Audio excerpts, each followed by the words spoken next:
আসসালামু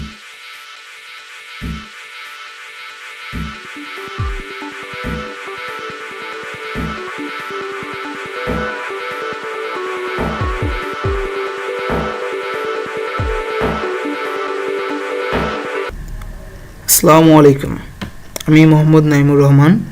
আইটি লার্নার্সের পক্ষ থেকে সবাইকে জানাচ্ছি স্বাগতম।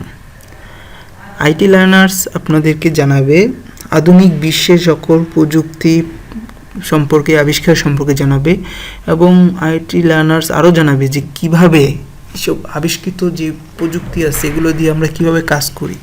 তো সেই সব বিষয়ের আজকে যে আলোচনা, আমরা যেটা নিয়ে কাজ করব সেটা হইতেছে যে অটোক্যাডের মেইন বিষয়টা হইতেছে যে অটোক্যাডের এখন বর্তমান বিশ্বে সিভিল বলেন, তারপরে মেকানিক্যাল, মেরিন যা আছে সব কিছু চলতেছে এই অটোক্যাডের মাধ্যমে। যত সব ড্রয়িং আছে সব অটোক্যাডের মাধ্যমে করা হয়। তো অটোক্যাড এটা একটা সংক্ষিপ্ত রূপ, এর ফুল মিনিং হইতেছে অটো কম্পিউটার এডেড ড্রয়িং। তো আজকে আমরা এর বেসিক সম্পর্কে জানবো। তো অটোক্যাডের বিভিন্ন ভার্সন আছে। অটোক্যাডের বিভিন্ন ভার্সনের মধ্যে আছে অটোক্যাড 2004, 2002, 2007, 2010, 2011। এখন বর্তমানে যেটা চলতেছে লেটেস্ট ভার্সন সেটা হইতেছে 2016। তো এর ভার্সন কোনো ফ্যাক্ট না, আসলে বেসিক সব কিছুর এক। আমরা যদি 2007 দিয়ে বেসিকগুলো শিখে ফেলি তো 2016 ওটা আমাদের কোনো বেসবারি হবে না। আসলে সময়ের বিবর্তনে আর কি সহজ করার জন্য, কাজকে সহজ করার জন্য বিভিন্ন নতুন ভার্সন আপডেট করে আর কি। তো চলুন আজকে আমরা অটোক্যাড 2007-এর যে স্ক্রিন সম্পর্কে জানবো আর কি, ডিসপ্লে সম্পর্কে জানবো, ডিসপ্লে কোনটা কি। তো ফার্স্টলি আমরা যে ড্রেসটা দেখবো, যে যেখানে অটোক্যাড 2007 লেখা আছে এটাতে হচ্ছে এটাকে হচ্ছে টাইটেল বার। তারপর নিচে যেটা আছে যে ফাইল, এডিট, ভিউ, ইনসার্ট, এগুলো হইতেছে মেনু বার এটা।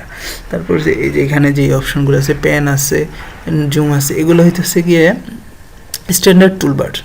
তারপরে যেখানে এই সাইডে এই কর্নার যেটা আছে এখানে লাইন কমান্ড আছে, পলি কমান্ড আছে, এগুলো হইতেছে টুলবার্স। তারপর এই যে এগুলো হইতেছে ডাইমেনশন টুলবার্স, এগুলো হইতেছে মডিফাই, এই যে এই সাইডে এই কর্নারে এটা হইতেছে মডিফাই টুলবার।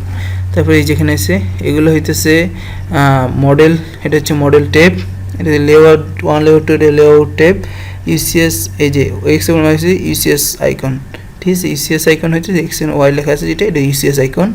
তারপরে যেখানে আছে কমান্ড অপশন লেখা আছে, এগুলো হচ্ছে কমান্ড উইন্ডো, ঠিক আছে। তারপরে যেখানে যে স্ন্যাপ, গ্রিড, অর্থ, পোলার ও স্ন্যাপ, এগুলো হইতেছে গিয়ে স্ট্যাটাস বার। তো আমরা যে মানে মূলত যেটা সম্পর্কে জানলাম, এখানে একটা বাদ পড়ছে, যেখানে লেয়ার অপশন যেটা আছে লেয়ার, এখানে আমরা লাইনে কালার সিলেক্ট করতে, ডাইমেনশন কালার সিলেক্ট করতে পারবো, লেয়ারের যে দাগটার দৈর্ঘ্য প্রস্থ কত হবে না হবে ওগুলো সব সিলেক্ট করতে পারবো। এখান থেকে আমরা কালার মানে লাইনটা কীরকম হবে ওইটা সিলেক্ট করতে পারবো, যে কীরকম আমরা লাইন নিতে পারবো, সব এই যে ধরেন এই লাইন নিতে পারবো, এরকম অনেক লাইন নিতে পারবো, এইসব সিলেক্ট করা হয় এখানে। তো এটাই ছিল আর কি বেসিক মানে স্ক্রিন সম্পর্কে ধারণার, যে অটোক্যাড স্ক্রিনটা কী হয়। এর পরবর্তী টিউটোরিয়াল আরও দেওয়া হবে কীভাবে আমরা কাজ করব।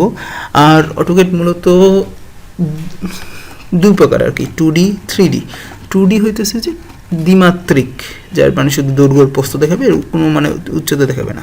আর 3D হচ্ছে ত্রিমাত্রিক, মানে তিনটা দিকে দেখাবে, দৈর্ঘ্য প্রস্থ উচ্চতা, যা আমরা বাস্তবে যেরকম দেখি আর কি ওরকম। তো আর কি অটোক্যাড আর কি, যেটা আর কি অটোক্যাড খুবই জরুরি জানা জরুরি, যে ইঞ্জিনিয়ারদের ক্ষেত্রে, civil engineer, main engineer, mechanical engineer, electric engineer, সব ক্ষেত্রেই এখন অটোক্যাড ব্যবহৃত হচ্ছে। এমন কোনো সাইট নাই যেখানে অটোক্যাড নেই। এখন বর্তমান বিশ্বের চাহিদাও অনেক। এখন আপনার জব অ্যাপ্লিকেশনের মধ্যে চাওয়া হয় যে অটোক্যাড, স্যালারিও বৃদ্ধি পেয়ে যায়। অটোক্যাডের যিনি অটোক্যাড জানেন মানে স্যালারিও বৃদ্ধি পেয়ে যায়। তো আমরা যে অটোক্যাডে যে টিউটোরিয়াল দেবো ইনশাল্লাহ এখন আমরা হাতে কলমে শিখিয়ে দেবো। আপনারা আমাদের সাথে থাকুন এবং প্র্যাকটিস করতে থাকুন। যা দেওয়া হবে সব কিছু নিয়ম মাফিক একটা নির্দিষ্ট সময় ডেইলি করবেন, ডেইলি চর্চা করবেন। চর্চার মাধ্যমে এটা শেখা সম্ভব, আর আমরা ইনশাল্লাহ আপনাদেরকে শিখিয়ে ছাড়বো।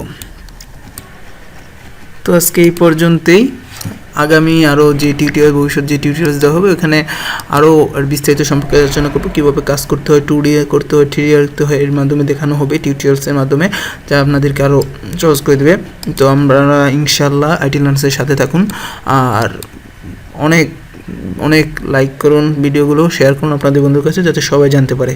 ধন্যবাদ সবাইকে, সবাই ভালো থাকবেন। আসসালামু আলাইকুম।